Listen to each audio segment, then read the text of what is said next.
Hello and welcome to Miss Hannah Loves Grammar. In this video we'll be sharing some quickfire quotes on Elizabeth from Frankenstein by Mary Shelley. So she is Alphonse and Caroline's adopted daughter.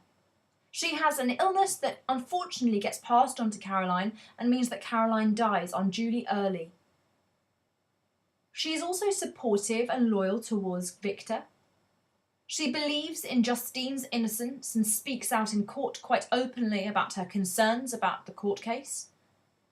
She marries Victor and is murdered by the monster on their wedding night. And she's both a mixture of innocence and idealism. And by that she's quite naive, but also has quite high ideals of how people should be treated and tolerated. For many, Elizabeth is a virtuous woman who doesn't really dig deep enough to look around to see who the man she is married to really is. So let's examine this quotation. The saintly soul of Elizabeth shone like a shrine-dedicated lamp in our peaceful home. Consider the three questions and the device that Shelley could have used here for what intended effect on us as readers. Hit pause if you need thinking time. So this is Frankenstein describing Elizabeth in Volume 1, Chapter 2. The simile, like a shrine-dedicated lamp, captures how bright, calming and reassuring her presence is. It also has quite clear religious connotations which make her seem more than pure, extremely special. This, coupled with the idea that it makes for her presence in this home as peaceful, suggests that, well, we want no doubt as readers that Elizabeth is pure and meant to be virtuous and almost perfect. She cannot be corrupted by some sort of internal flaw, unlike her future husband, Victor. Perhaps Shelley does this to accentuate her saintly characteristics so early on and draw this parallel of religious purity. As we will see, she acts in a pure fashion, albeit hinted and laden with naivety. I never saw so much grace both of person and mind united to so little pretension. Consider the three questions and the impact this quotation has on us as readers, and what device might have been used here for that effect. Hit pause if you need thinking time.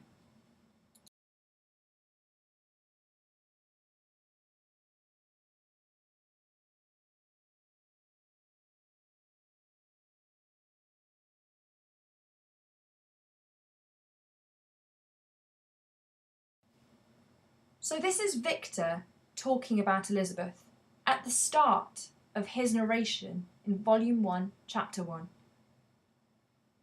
The impact of language such as grace and lack of pretension draw us in to the idea that Elizabeth has always been pure and honest.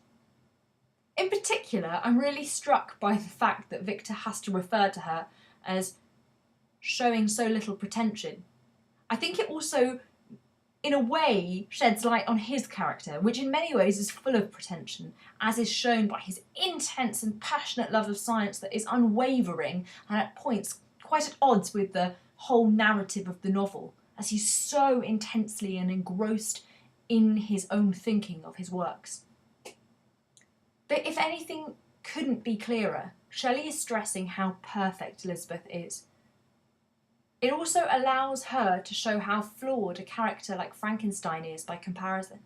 And I think we are set up to see Victor as very much the flawed man of vice, and Elizabeth as the woman of virtue. If I see but one smile on your lips when we meet, occasioned by this or any other exertion of mine, I shall need no other happiness. Consider this quotation and hit pause if you need thinking time. So this is Elizabeth speaking directly to Frankenstein, and she says this in Chapter 2 of the novel. The verb need shows that all she requires to be happy is to make Frankenstein smile. This shows her loyalty and devotion. In many ways, it also depicts her as the perfect woman. For its time period anyway, surely this is a woman who will do anything to strive to make her man happy. I wonder if Shelley is perhaps trying to offset Elizabeth's purity and perfection further against Frankenstein's imperfections. We wonder at this stage, having denied the monster of his companion, is it fair for me to share that I'm resentful almost? Does Frankenstein deserve such a faithful, devoted wife? He seems so undeserving.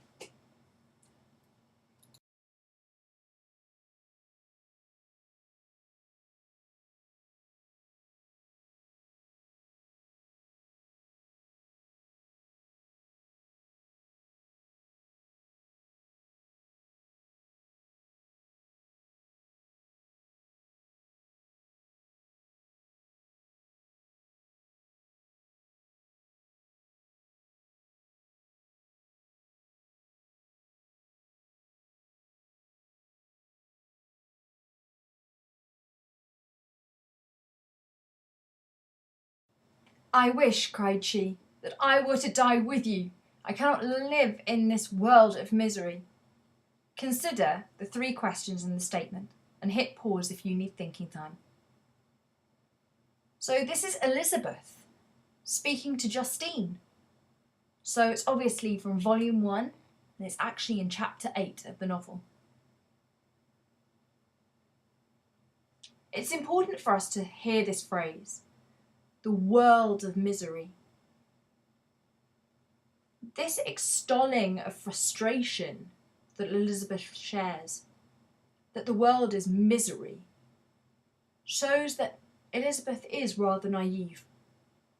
She is simultaneously aware of the evils of the world, but it's rather extreme to say that she would like to die with Justine. In many ways, this phrase, that I were to die with you, foreshadows Elizabeth's death later in the novel, in volume 3. It also lets her hint, that's Shelley, that Elizabeth might not totally be blind to Frankenstein's flaws. She has suspicions. She can't pinpoint what they are. I cannot live. There's no room for manoeuvre here. She is absolutely devastated. But also it seems quite whimsical at the same time. I wish. This is a nightmare scenario for Justine. And in a way it seems as if Elizabeth is rather self-indulgent with the repetition of I here. She's either accentuating her vulnerability or highlighting something that suggests she's rather self-involved in a moment that is really concerning just Justine and her fate. Her hair was the brightest living gold, and despite the poverty of her clothing, seemed to set a crown of distinction on her head. Consider this quotation and its relevance to the novel, and in particular to the depiction of Elizabeth. Hit pause if you need thinking time. So this is Frankenstein extolling the virtue of Elizabeth at the very start of the novel.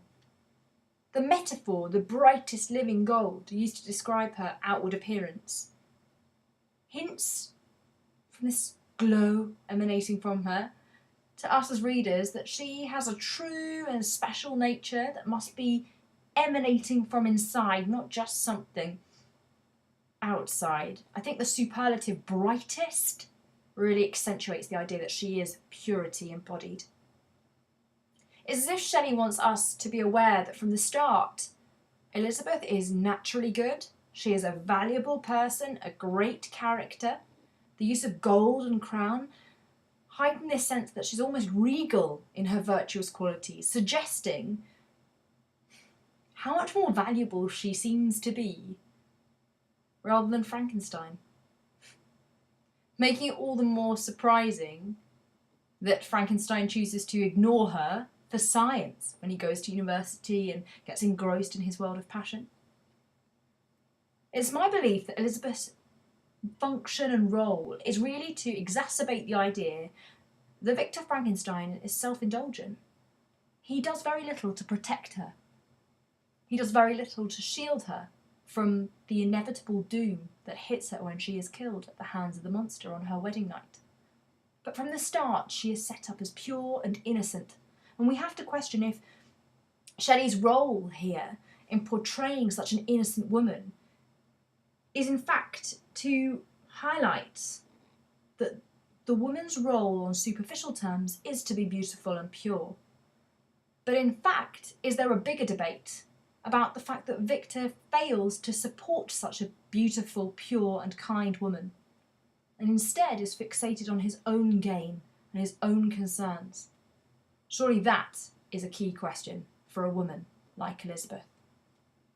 Really, for us to unpick her without considering that would be wrong. Why not subscribe to Miss Hannah Loves Grammar for all things English, literary and grammatical?